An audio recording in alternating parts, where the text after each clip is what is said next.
Imagine you're standing before your greatest adversary. Your heart is pounding, fear is coursing through you, your palms are sweating. For most of us, this tidal wave of emotion, of pain, of terror is paralyzing. It's a flood that drowns all reason, leaving only panicked, clumsy reaction. But for a samurai like Miyamoto Musashi, this wasn't a weakness. It was a weapon.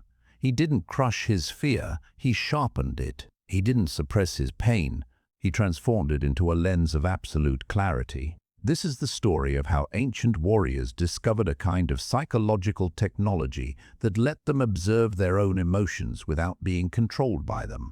It's about how they found a third path, one that exists beyond the simple choice of bottling things up or letting them explode. They learned to turn the chaotic energy of pain into a source of unshakable focus, giving them total clarity in the middle of chaos. And this is how you can learn their secret. We live in a world that feels like it's constantly inflicting 1,000 tiny cuts on us. An insulting email from a boss, the sting of rejection, the chronic anxiety of an uncertain future, the sharp pang of a past regret. Everyone is a source of pain, and our response is almost always the same. We either suppress it, pushing it down until it poisons us from the inside, or we react to it, lashing out in anger or collapsing in despair, actions we almost always end up regretting. We think these are our only two options: bottle it up or let it explode. We become slaves to our own pain, puppets on the strings of our emotional triggers. But the samurai, warriors whose lives depended on their state of mind, knew this was a false choice.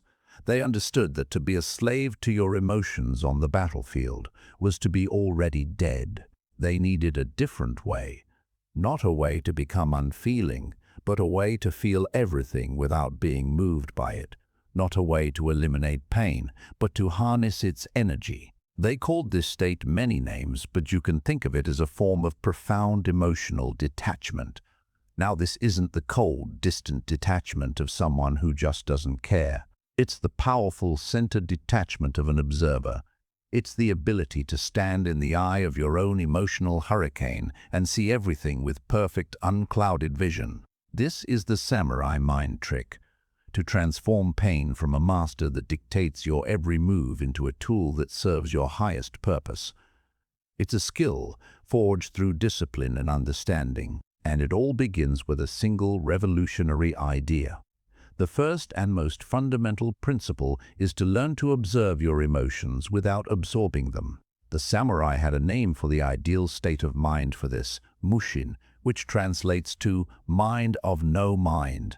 This is probably one of the most misunderstood concepts in all of warrior philosophy. Mushin isn't an empty mind, devoid of all thought and feeling. That's just mindlessness. You felt that when you're scrolling on your phone, absent and disconnected. Mushin is the opposite. It's a state of heightened awareness, a mind so present and so fluid that it doesn't get stuck on any single thought or emotion. The Zen master Takuan Soho, who taught swordsmen, said a mind that gets stuck is like a flow of water that's been blocked. For the swordsman, he said that blockage means death. Think of your mind like the surface of a still lake.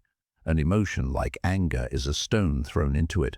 For most of us, the stone hits and the entire lake becomes the turmoil. The ripples become our reality. We say, "I am angry." The anger and the I become the same thing. We're absorbed by the disturbance. The warrior practicing Mushin also sees the stone hit the water. They feel the ripples, but they don't become the ripples. Instead, they hold the perspective of the entire lake. They observe the disturbance as a temporary event happening within them, but not defining them. They create a distinction: I feel anger. This subtle shift in language reflects a massive shift in perspective. The I is the observer, the lake, not the temporary splash.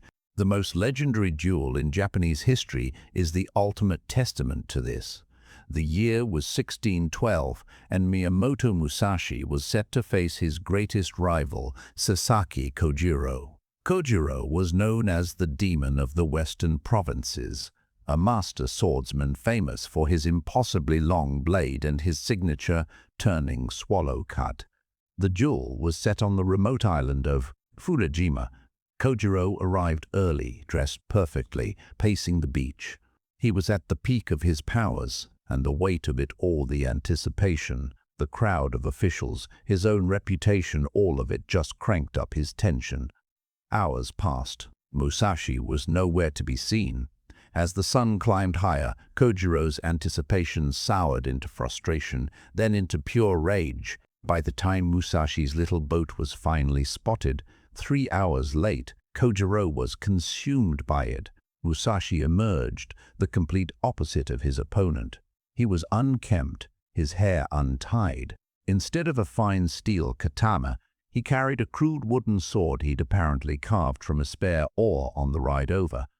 This was the ultimate insult. Kojirō, blind with fury, drew his magnificent sword and, in a fit of anger, threw the scabbard into the sea. Musashi, calm and centered, simply said, "If you have no more use for your sheath, you are already dead." The duel was brutally short. Kojirō, driven by his rage, attacked impulsively. Musashi, in a state of Mushin, wasn't reacting to Kojirō's anger or his reputation. His mind was a clear mirror, reflecting reality without any distortion. He was just observing, his body perfectly tuned to the moment, free from the mental noise of fear or pride. He easily sidestepped the attack and brought his wooden oar down, ending the life of Japan's most celebrated swordsman with a single perfectly timed blow. Kojirō was defeated before he ever drew his sword, not by Musashi's oar, but by his own absorbed rage. He became the emotion, and it destroyed him. Musashi observed the emotion in his opponent and surely in himself, and used that clarity to act with perfect precision. This isn't just ancient philosophy. It's a process modern neuroscience is starting to understand. When you get absorbed by an emotion, when you become angry, your amygdala, the brain's primitive alarm system, is running the show. But when you step back and simply name the emotion, saying, "I feel anger," you activate your prefrontal cortex, the home of rational thought. This simple act of observation transfers power from the reactive emotional brain to the thinking conscious brain. You are literally rewiring your response to pain. So, how do you actually practice this? The modern version is a technique we can call cloud watching. Find a quiet place for 5 minutes. Sit comfortably. Close your eyes and imagine your consciousness is a vast, open blue sky. It's limitless, calm, and unchanging. Now, picture your thoughts and emotions as clouds. A cloud of anxiety might drift in. Don't try to push it away. Don't grab onto it and analyze it. Just label it. There is anxiety. Watch it as it forms, floats across the sky of your awareness and eventually disappears. A moment later, a dark cloud of anger might appear. Again, just observe. There is anger. You are not the cloud, you are the sky. The clouds are just temporary weather patterns passing through, but your fundamental nature, the sky, remains untouched and serene. Practicing this daily, even for just a few minutes, trains your mind to create that crucial space between a feeling and your identification with it. You stop saying, "I am sad," and start saying, "I feel sadness." You are no longer the prisoner of your pain. You are the silent, unshakable witness to it. This is the first step to mastering it. The second principle builds right on top of the first. Once you can observe an emotion without getting lost in it, the next step is to consciously create a space between that feeling and how you respond.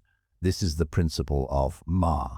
Ma is a beautifully nuanced Japanese concept that translates roughly to gap, pause, or negative space. In Western culture, we tend to see empty space as a void, something to be filled. In Japanese aesthetics, ma is not an absence, it's a living presence. It's the silence between the notes that makes the music. It's the unpainted space on a scroll that gives power to the brushstrokes. Ma is the emptiness that is full of potential. In our context, ma is the sacred pause between stimulus and response. It's that moment of quiet deliberation between feeling the sting of an insult and unleashing a torrent of angry words. It's the gap between the surge of fear and the act of running away. In this space, in this pause, lies all our power. Without it, we're just reactionary machines. With it, we become conscious architects of our actions. Think about a time you got a critical email from your boss. The words flash on the screen and instantly your body reacts. Your heart speeds up, your face gets hot, a defensive anger rises in your chest. The knee-jerk reaction is to immediately start hammering out a reply, your fingers fueled by indignation. You write things you don't fully mean, you take a tone that escalates everything, and you hit send. 10 minutes later, a wave of regret washes over you. You reacted, you didn't respond. You collapse the space, the ma, to nothing. The samurai understood this impulse was a fatal flaw. They trained to insert ma into every part of their lives, from the tea ceremony with its deliberate, unhurried movements to the art of sword drawing, where the moment before the blade is unsheathed is as critical as the cut itself. There's a story of a great samurai lord who wanted to test the character of his closest retainers. He gathered them in a hall, pretending he had an important announcement. As they all sat in formal silence, he had a servant hidden behind a screen suddenly drop a large bronze basin onto the stone floor. The sound was deafening, a shocking explosion of noise in the profound quiet. Most of the samurai jolted, their hands instinctively flying to the hilts of their swords, their faces a mask of alarm. They reacted instantly, their bodies primed for a threat.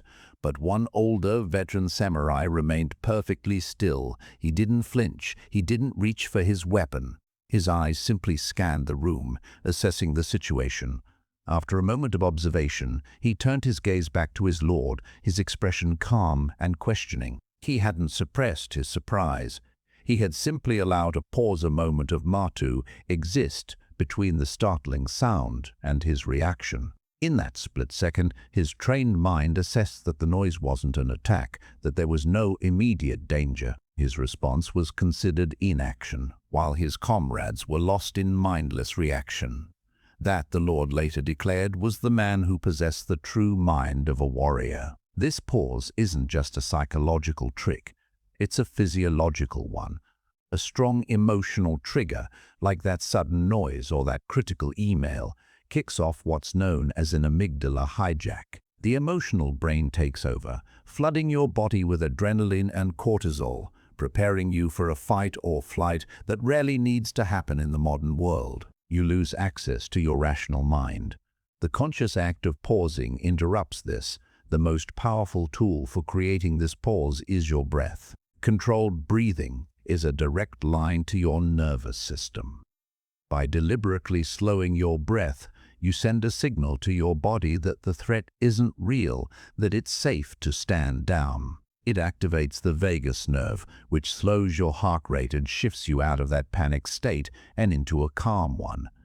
This brings us to a practical application, the 3-breath rule. This is a commitment you make to yourself. Whenever you feel a strong emotional trigger, anger, fear, jealousy, panic before you speak, before you type, before you act, you will stop and take 3 conscious breaths.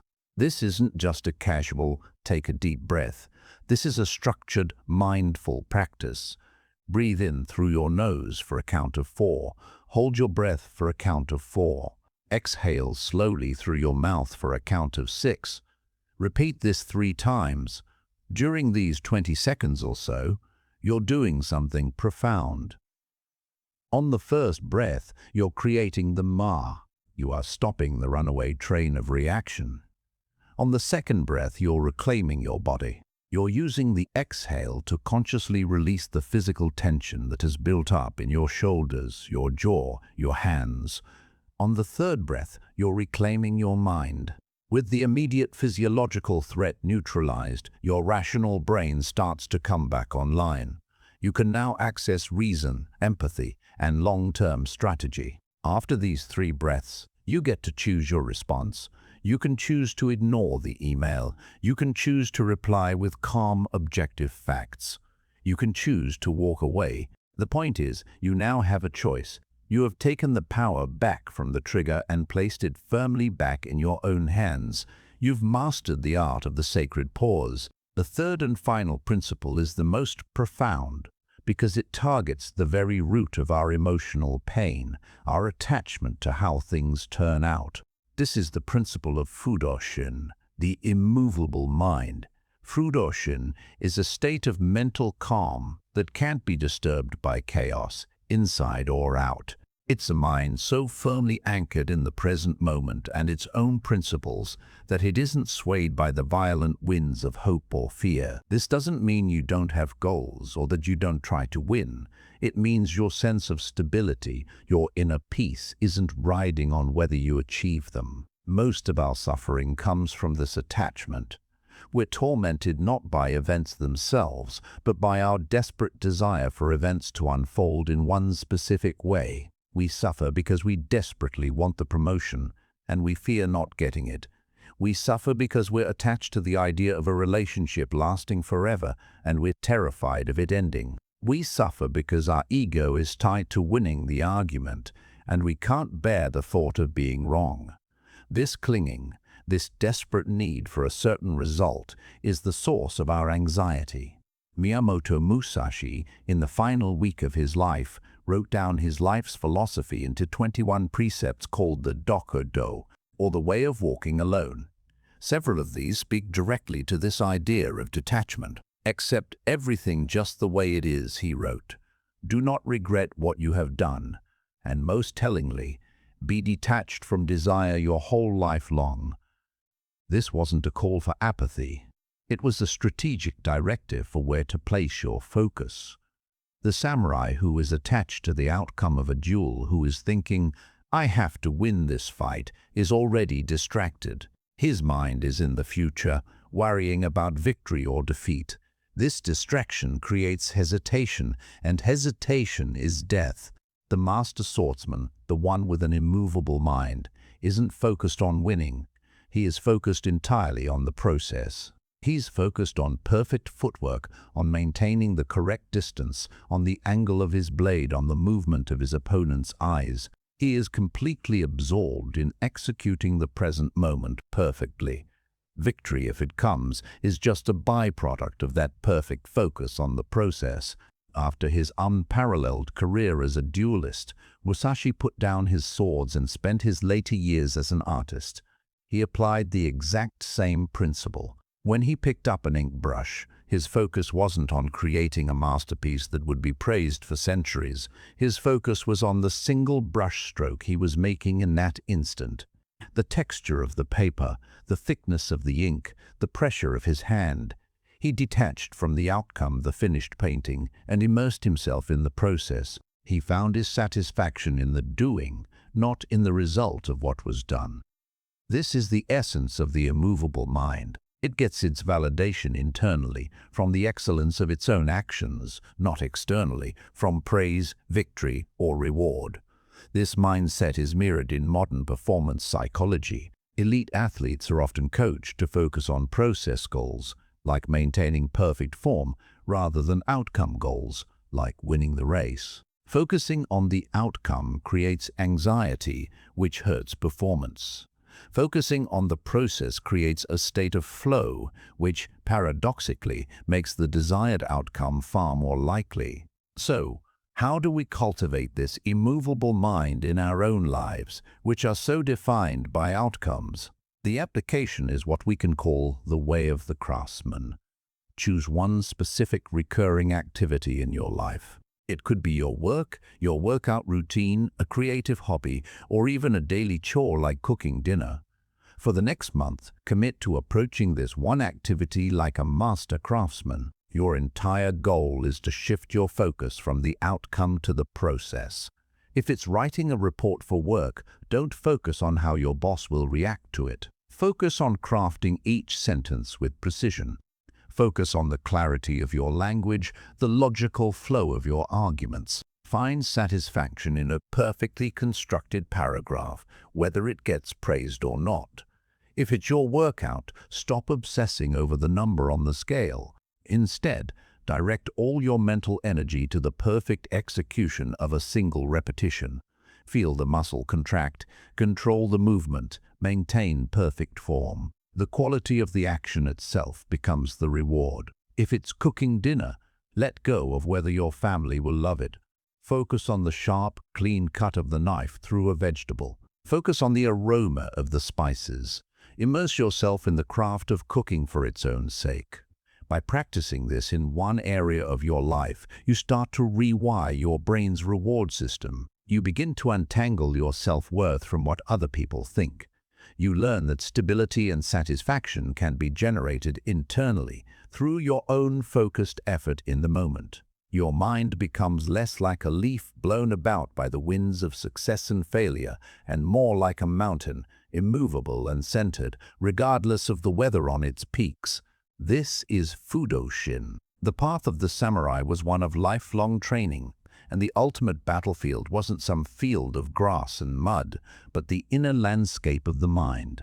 The samurai mind trick to master your pain isn't a single magical solution, but a system of 3 connected principles. First, you learn to observe, don't observe, don't observe. Through the practice of Mushin, you create space between you and your emotions, realizing that you are the sky, not the passing clouds. You feel pain, but you don't become it. Second, you learn to create a pause. Through the principle of Ma, you use your breath to widen the gap between feeling something and acting on it, taking back the power to choose your actions consciously instead of reacting blindly. Third, you learn to detach from the outcome. By cultivating Fudōshin, you anchor your mind in the process, not the prize, freeing yourself from the anxiety of hope and fear and finding stability in your own disciplined action. Pain is an inevitable part of being human. Life will always throw stones into the lake of your mind, but suffering the story we tell ourselves about that pain, the reactive turmoil we let it create, that is a choice. This ancient wisdom doesn't ask you to become a cold, emotionless statue. It asks you to become the master of your inner world. It offers a way to transform the chaotic energy of pain from a force that breaks you into a force that sharpens you, that gives you focus, that illuminates the path forward with absolute, unwavering clarity. This isn't about the absence of feeling, it's about the mastery of feeling. And that is where true strength is found. If this ancient wisdom resonates with you and you want to apply more of these powerful philosophies to your modern life, subscribe to the channel for more lessons on the samurai mindset. And now, a question for you in the comments below. Tell us which of these 3 principles, observing, pausing, or detaching, you're going to start practicing today.